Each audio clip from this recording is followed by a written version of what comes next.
성녀 아가타 동정순교자 기념일에 보내드리는 오늘의 강론. 부산교구 문현성당 보좌 김부수 프란치스코 신부의 강론을 들으시겠습니다.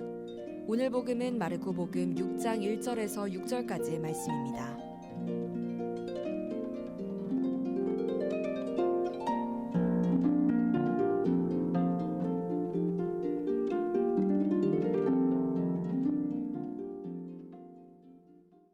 그때에 예수님께서 고향으로 가셨는데 제자들도 그분을 따라갔다.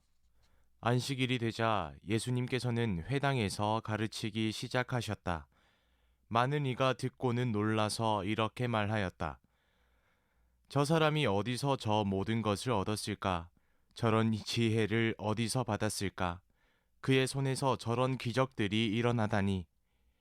저 사람은 목수로서 마리아의 아들이며 야고보, 요새, 유다, 시몬과 형제간이 아닌가? 그의 누이들도 우리와 함께 여기에 살고 있지 않은가? 그러면서 그들은 그분을 못마땅하게 여겼다.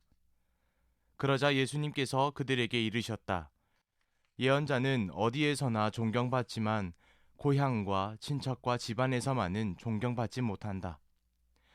그리하여 예수님께서는 그곳에서 몇몇 병자에게 손을 얹어서 병을 고쳐주시는 것밖에는 아무런 기적도 일으키실 수 없었다. 그리고 그들이 믿지 않는 것에 놀라셨다. 예수님께서는 여러 마을을 두루 돌아다니며 가르치셨다. 부산 가톨릭 평화방송 애청자 여러분 안녕하십니까? 오늘 복음에서 예수님의 고향 사람들은 예수님을 향해 이야기합니다. 저 사람이 어디서 저 모든 것을 얻었을까? 저런 지혜를 어디서 받았을까? 저 사람의 권위 그리고 능력은 어디에서 오는가 하고 궁금해합니다. 그리고 오늘 독서 말씀에서도 전혀 다르지만 같은 형태의 질문을 던질 수 있는 상황이 벌어집니다. 하느님의 명령을 어기고 다윗은 이스라엘의 인구조사를 실시합니다. 하느님의 영역에 감히 도전을 한 것입니다. 스스로 임금의 권한이 하느님의 권한에 맞닿아 있다고 자신한 것입니다. 하지만 이내 자신의 행동을 후회하고 하느님께 벌을 청합니다. 이에 하느님은 세 가지 벌 중에 하나를 고르라고 합니다. 첫 번째 벌은 7해 동안 이스라엘에 기근이 드는 것. 두 번째는 적들에게 다윗과 그 집안이 3달 동안 쫓기는 것. 그리고 세 번째는 사흘 동안 흑사병이 온 나라에 퍼지는 것입니다. 다윗은 차라리 하느님에게 당하는 것이 낫겠다며 세 번째 벌을 선택했고 사흘 동안 흑사병이 돌아 7만 명이 사망했다고 성경은 전합니다. 다윗은 자신의 선택에 또다시 후회하며 백성들 대신 자신과 자신의 집안에 벌을 내려달라고 다시 청합니다. 어떤 권한으로 다윗은 자신의 벌을 이스라엘 백성 전체에게 내릴 수 있단 말입니까?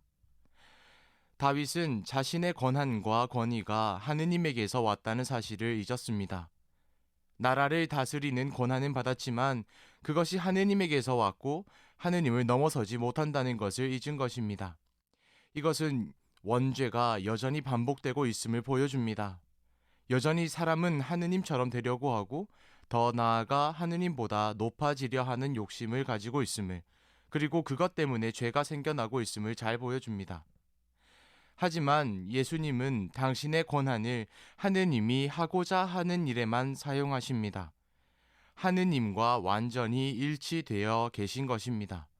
하지만 한낱 인간으로서만 예수님을 만나고 있는 나자렛 사람들은 예수님을 받아들이지 못하고 하느님의 권한도 이해하지 못합니다. 재주는 사람이 가지는 것이지만 능력은 하느님에게서 옵니다. 하느님과 얼마나 일치되어 있는가가 문제입니다. 하느님이 하시고자 하는 일 외에는 아무것도 하지 않으셨던 예수님을 알아보아야 합니다. 내가 하려는 이 일이 예수님이 하셨을 것 같은 일인지 먼저 생각해 본다면 이 권한에 우리도 참여할 수 있습니다. 이 땅에 아무런 재주 없이 살아가지만 서로 용서하고 서로 치유하는 하느님의 능력을 사용할 수 있게 되는 것입니다. 오늘 하루 내 재주가 아니라 하느님의 능력을 사용할 수 있는 하루 되시면 좋겠습니다.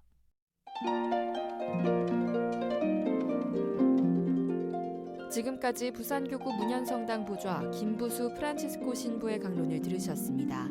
내일도 김부수 신부의 강론이 이어집니다.